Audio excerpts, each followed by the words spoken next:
New music, my man JeRonelle with Stuck. Yeah, we got to go ahead and get into it. I got him on the phone because we have to talk about this movement that is about to take place. Tell me about this new single. It's called Stuck. I did expect it to be a little slower because of the title, but definitely a vibe. So tell me a little bit about the inspiration behind the single. Yeah, so Stuck is basically like an emotionally charged song about, what happens when you find out that the one you loved or the one that you had strong feelings for has, basically found somebody else. They've moved on from you and you're kind of basically stuck with all of the leftover feelings and the memories and all of that. And you're kind of figuring out, okay, what am I supposed to do with all of these emotions that I still feel for you?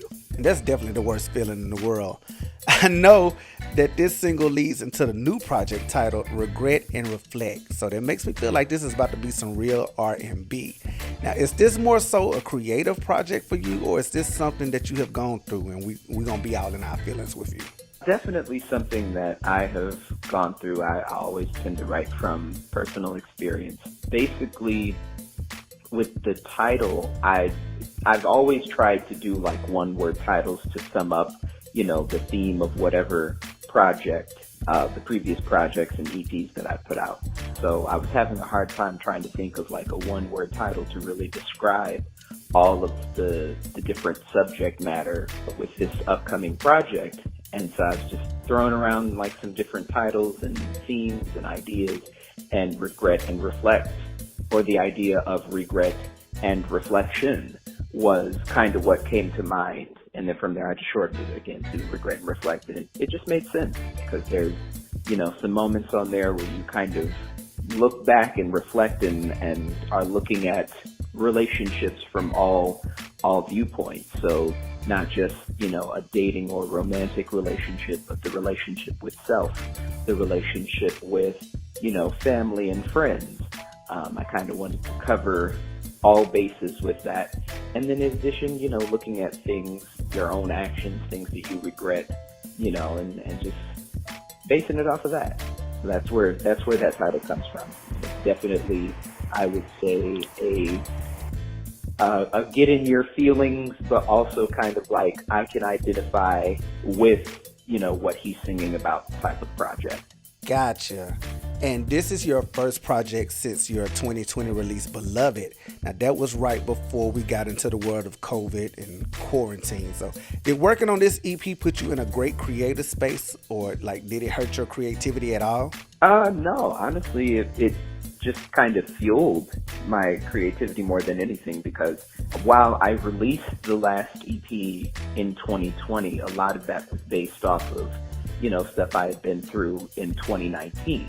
So with this project, it was based off of a lot of stuff that I had either felt, thought, or had gone through in mostly kind of the tail end of 2020, but more so 2021. So at that time, we were still in the pandemic, or still in the thick of the pandemic, but, cities were starting to open little by little, and we were starting to try to migrate back towards some sense of normality, quote unquote. So, yeah, it definitely helped the creative process, because I had a whole bunch of new stories and new experiences to write about. Again, not just from a dating or relationship standpoint, but again, just looking at friends and family and reflecting on what I had kind of been learning and unpacking in therapy.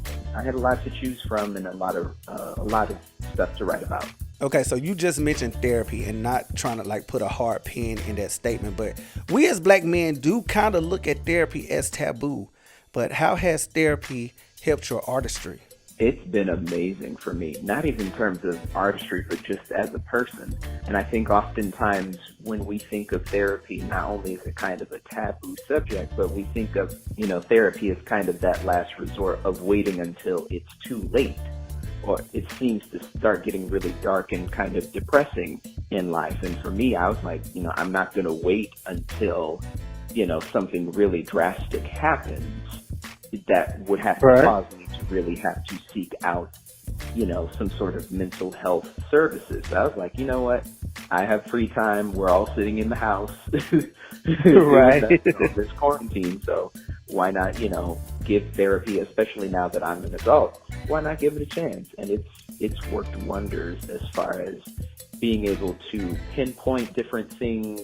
Again, going back and unpacking things from childhood and seeing how that has affected the adult in me. It's definitely helped to increase my self-awareness of different situations and realizing and recognizing areas not only that I need to continue to work on and improve, but areas in which I've grown and giving me that space to be proud of that growth.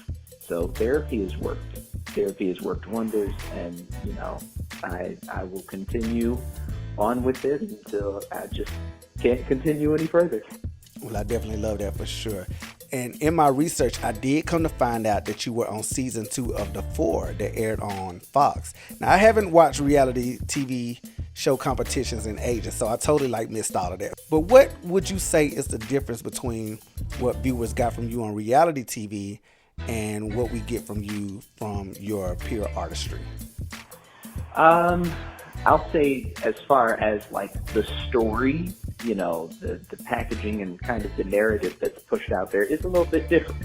Obviously, when you're doing television, they want to make for a compelling show. So the being on that particular competition, the audience got to see, a portion of my journey, and they got to see a little bit of why I was on the show. I feel they didn't get to really fully understand the why behind me being on the show, and trying to compete was not necessarily just to win a recording contract, but really to change my life for the better. Just because I previously had fallen on some hard times, especially living out here in LA and trying to pursue independent industry. It was really hard financially. Going through a lot, daggone near homeless, basically just okay, this is an opportunity for me to kind of bring some sunshine to this kind of unsure, kind of murky space in my life.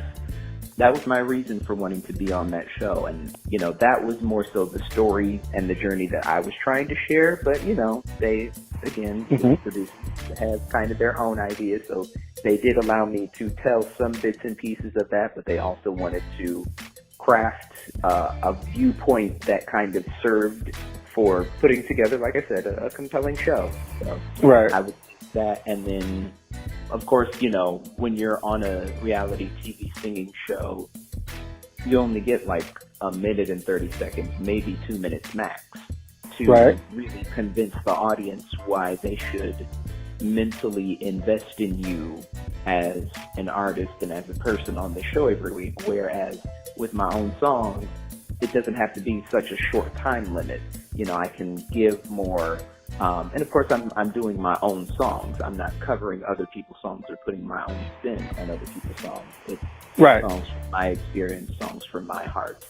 Well, JeRonelle, once again, I appreciate you calling into the Love Offering. Like I said, I just recently came across you. I'm glad that you did come across my desk. And I'm going to definitely be watching your journey from here on out. So like I said, I don't think it's too late to get on the JeRonelle train. You're right on time. Y'all go make sure you follow him at I'm JeRonelle. I am JeRonelle. All right. And once again, thank you for hollering at your boy. All righty. Thank you so much. No, thank you. All right, guys, I got more on the way for you. Be sure to keep it locked right here, your inspiration station, Worship 94.5 FM.